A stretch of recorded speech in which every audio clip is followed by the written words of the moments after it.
Pak, ada kabar Pak? Presiden, ya, ya. Baru sempat mampir Pak, baru keliling Pak. Saya yang lihat aja kan. Powernya dari mana? Powernya itu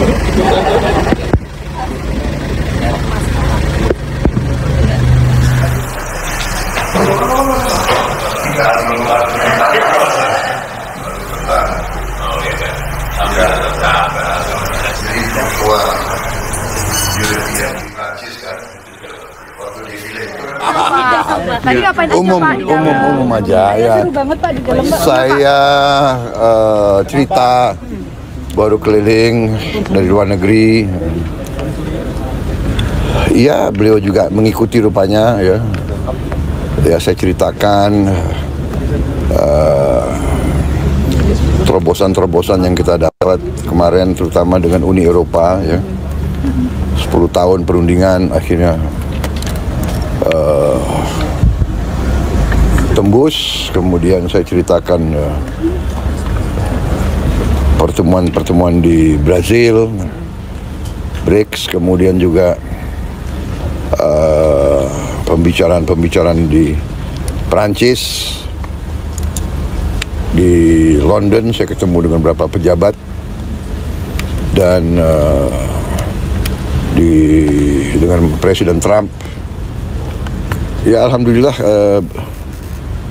dapat hasil-hasil yang lumayan, yang cukup bagus. Saya juga mampir di Belarus. Mereka punya potash, mereka butuh karet kita, mereka butuh banyak komoditas kita.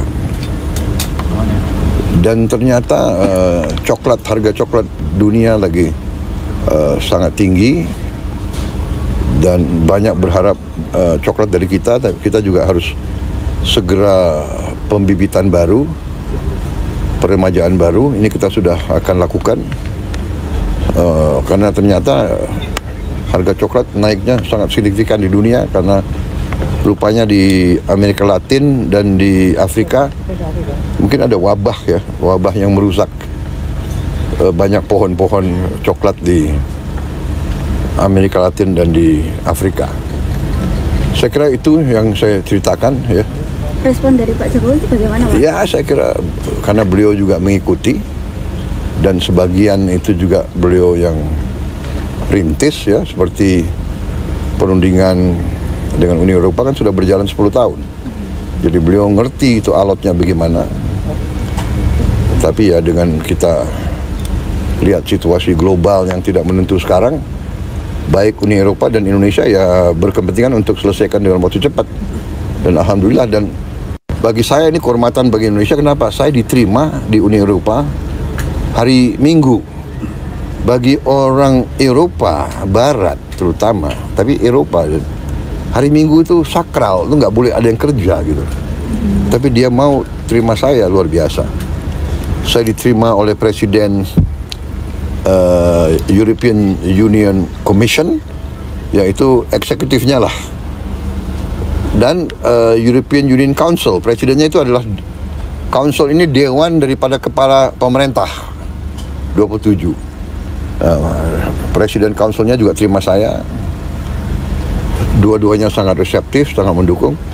Kemudian Raja Belgia mendengar saya datang, saya diterima beliau hari Minggu juga, sore-sore di istana beliau di Brussels. Jadi beliau berada di luar Brussels, beliau pulang untuk menerima saya.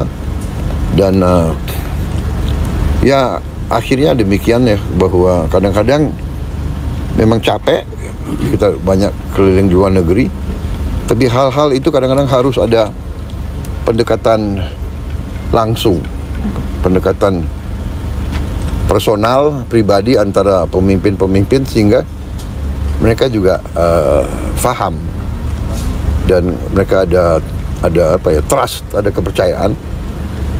Akhirnya lancar. Dan Indonesia Ya, saya meneruskan tradisi Indonesia sebagai negara non-blok, non-align. Kita terkenal bahwa kita tidak mau ikut blok manapun. Kita ikut di BRICS dari kepentingan ekonomi kita.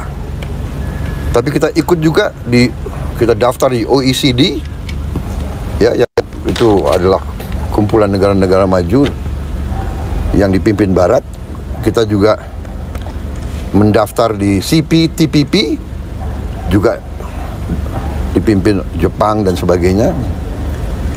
Kita ikut juga di IPEF, Indo-Pacific Economic Forum, dipimpin juga oleh negara-negara pro-Barat.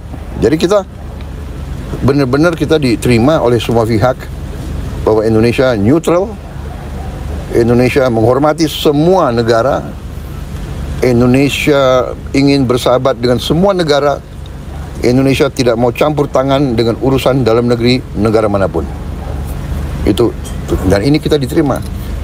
Ya capeknya diundang dan diminta, tolonglah Indonesia. Jangan-jangan kita juga diharapkan untuk berperan lah dalam beberapa peristiwa. Pak izin. Ya, saya kira itu ya. Terkait pertemuan ini aku membahas sempat tentang PSI, makan Pak. nggak Pak di dalam tadi dijamu sama Pak Jokowi? Terima kasih ya. PSI, Pak. Saya akan ke Kongres PSI, jadi minta maaf. Apa yang ingin Bapak sampaikan?